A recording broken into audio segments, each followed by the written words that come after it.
Servus Männer, it's Red Pill Germany again. Today I want to talk about YouTube censorship and what Germans are doing at the moment in order to tackle the problem. We have heard a lot of things in recent years, mainly coming out of the Anglosphere about what one can do in order to tackle this issue. Today I'm telling you how we Germans are different from that and how we are addressing the problems around free speech and censorship on social media. My video today is structured as follows. First, I want to summarize the problem at hand. Maybe not everyone is really familiar with what has happened in the past and what aspects there are to the problem. Afterwards, I want to introduce to you first the main guy behind the recent activities out of Germany, a German YouTuber by the name of Jörg Sprave. Then I will go over his demands, and finally, the most important point is describing what kind of leverage he has against YouTube and how he wants to convince YouTube to actually comply with his demands. So I guess we are all familiar with the fact that YouTube has become a very unsafe place for many content creators. A lot of channels are being deleted.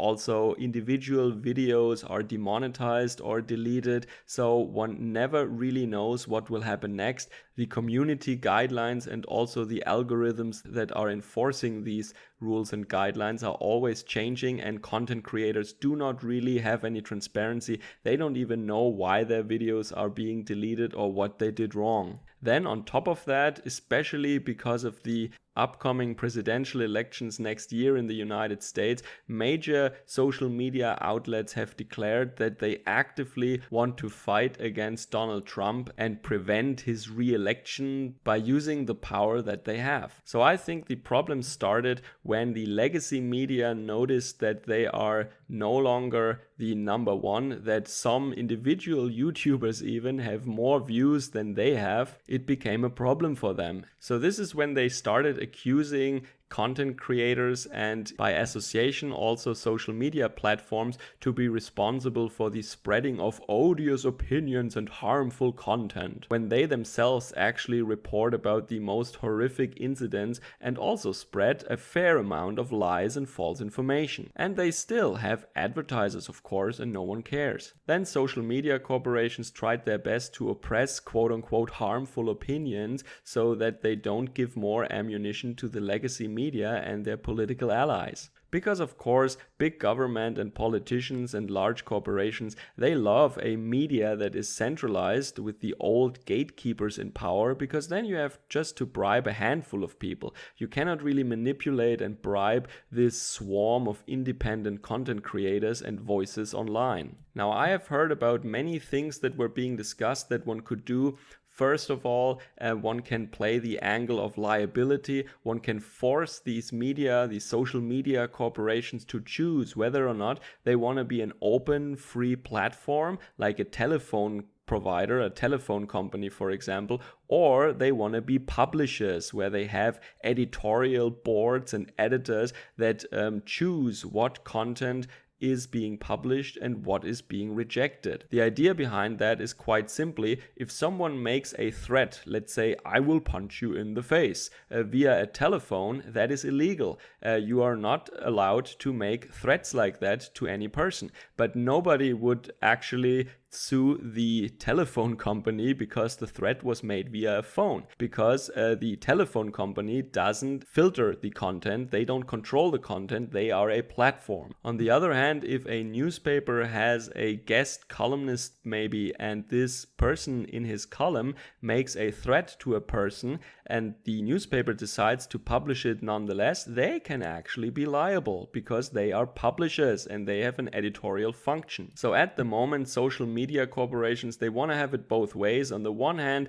they want to actually delete certain content and promote certain contents, but then again, they say we are just a platform and we are not responsible for anything. That is one angle one can play. I also heard that you would declare access to social media and also content creation a public utility, just like electricity or water, and that you cannot really deny anybody access to that whose politics or opinions you don't like. So even if you are the mayor of a city, you cannot just turn off power or water supply to the home of your opposition. Yeah? Just because you don't like their political opinions, you can't do that. This was another idea. Then, of course, the legacy media are calling for the nationalization of social media platforms. This is something The Guardian has published, for example. Now, the German approach now is quite different, as you will see. But first, I want to introduce the guy that championed this idea first and foremost. He is called Jörg Sprave, and his channel is the Slingshot Channel. Links in the description below. I'm subscribed to him for a very long time already because I find his videos really entertaining. He's a really good entertainer and also a very good craftsman. He started building slingshots, with rubber bands, and then he moved to crossbows and bows and also air guns. Now, as you see, he's coming from a totally different corner of YouTube. He has nothing to do with politics or with ideology or something like that. He is just a guy who likes to tinker in his workshop with devices that propel projectiles in certain creative ways. So this is a really fun sports kind of channel. And as you can imagine, he is also in trouble because some of the things he builds could be seen as weapons. So he was also negatively affected by some new policies of YouTube. And so you can see it is not just left-winged, right-winged political content that gets in trouble. It's also these ideologically neutral channels that are just having fun with some homemade toys. So Jörg Sprave doesn't really need a shout out from me because his channel is actually rather large. He has over 2 million subscribers and he is working on YouTube for a very long time already. He has built tiny crossbows that shoot toothpicks up to gigantic and powerful bowling ball cannons. And as he is a fellow German, he also tackles this issue in the German way. Now, we see this whole issue in the framework of labor law and working conditions, of course. And who is responsible for this kind of stuff here? It is the employer, of course, and the labor unions. So what Mr. Sprave did is he founded a YouTubers union and he set up a list of demands, or he actually had a poll on that stuff. And now he teamed up with the largest labor union on the planet, with the German Metal Workers Union, IG Metall. It is a very traditional, very old and powerful union. And together they have formed the initiative FairTube. And they have actually set an ultimatum to YouTube Germany in Hamburg. They said that YouTube Germany has 4 weeks to respond to their demands. So the link to the YouTubers Union and to FairTube is also, of course, down below as always. So now I will go over the 5 demands that they have. Let me show you its features. Alright, so as a first point, they want full transparency. That means the rules, regulations and guidelines should be made clear specifically to every content creator. No more nebulous and vague terms of service. The second demand is to justify demonetizations and the removal of channels and videos specifically. The third demand is that they want to talk to real human beings and not just being informed of something you cannot change anyway by some automated message that might not even make any sense or have anything to do with the content of the video to begin with. The fourth demand would be the establishment of an external neutral arbiter in case of a conflict or a difference in opinion on the nature of content that is uploaded. The fifth and maybe most important demand is that the content creators, the YouTube partners, demand a seat on the table. They demand participation in the operation of YouTube. Some people in other countries might be shocked to hear about that, but this is actually the norm in Germany. A company that has a certain size is required to have union representatives or labor representatives on their board. In certain cases, they need to be informed, and in certain other cases, they need to agree to certain measures or policies within the corporation. You might ask now, wait, a YouTube partner is not a YouTube employee, so this doesn't make any sense. So this question brings me to the next part of the video, that is the leverage that they have or how they actually want to convince YouTube to comply here. I think the most important point is that there is a case to be made that YouTube partners might in fact be pretend or fake self-employed people. That means YouTube partners are not just self-employed businessmen who just choose to work with YouTube, but there is in fact some sort of an employer-employee relationship at hand here. The classical example is that a branch manager of a store who previously was an employee of the corporation is turned into an independent business partner by the corporation. Because he might be afraid to lose his job altogether, he agrees to that arrangement.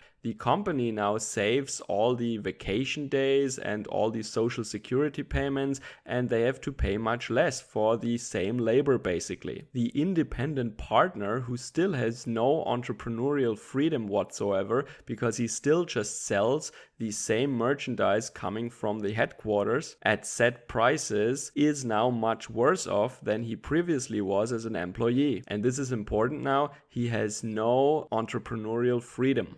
Now, the case of the YouTube partners is of course not that clear, so the labor courts will have to decide about this case. But at the IG Metall office in Hamburg, a very distinguished labor law expert has already looked into this. And they think that at a German court of law, they might actually have a case. Now, the second big point is called GDPR, General Data Protection Regulation. The idea behind that is any company that collects data about you must tell you what data they have collected on you, and they must delete it if you want that. So if YouTube is actually putting a certain content provider into a certain category, that means desirable or undesirable content or whatever, then you must have the right to demand that they tell you what kind of data they base that on and what category you are in actually, because that is personal information about you. Punishments for not complying with this law are very severe actually. In the case of false self-employment, YouTube would have to pay social insurance payments up to 5 years back for YouTube partners. And in the case of GDPR, they are looking at a fine up to 20 million euros or up to 4% of the annual worldwide turnover of the preceding financial year. So I find it highly interesting what is going on at the moment because, of course, Google and YouTube and Facebook, they are all US American companies, but of course they're active worldwide. And there are American content creators, there are German content creators, and our laws and our traditions are very different when it comes to free speech, for example, or to labor laws and working conditions. So especially this demand that YouTube partners should have a seat at the table at the company headquarters. This is a very German thing actually, and we will just have to see how this plays out, how much German regulators or workers or unions can actually demand a US American company to change when they are operating in Germany. YouTube Germany is actually in Hamburg. And a Ford factory in Germany would also be run very differently from a Ford factory in the United States, just because labor law is very different here in Germany. And of course they have to comply with that. So I do not know if a YouTubers union is the way to go, or if this is just a very German thing and it doesn't really work for the rest of the world. I have to say that I am really sympathetic to the cause of Jörg Sprave and I wish him best of luck. This is also why I make this video. I think, he is a very large channel, but I think the overlap between our audiences are small or coincidental at best. So I actually want to spread this message here.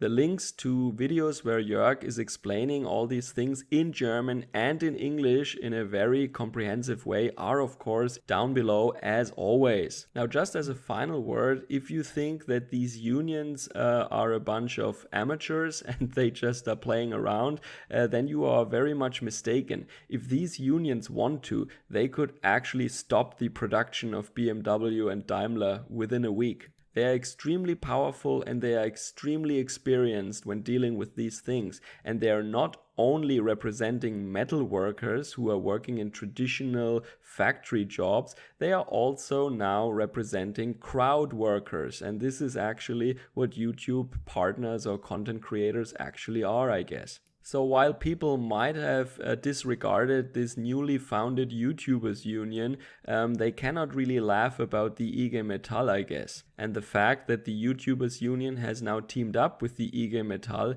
is actually a very big deal. So I hope you have seen the different approach that Germans have to dealing with these issues. We have a very strong connection to labor unions, and we see employees or workers as partners. You don't hire and fire them. Of course, many things are changing. The classical German style capitalism is actually replaced more and more by an Anglo-Saxon type of capitalism, but traditionally at least, the employer, the boss, has a lifelong relationship with the worker that is based on responsibility and trust. And this is why the workers, even though they are in the hierarchy, of course, below the managers or the owners, they also have something to say and they have real influence on the decisions affecting the company. That is the German way. So if you like this video, please comment, share and subscribe. Also check out Jörg's channel, the Slingshot Channel actually. And I believe he also has a shop where he even sells some of those toys. I think some of them you can safely call weapons, but yeah, let's say they are toys, huh? Be safe wherever you are. Servus, Kameraden!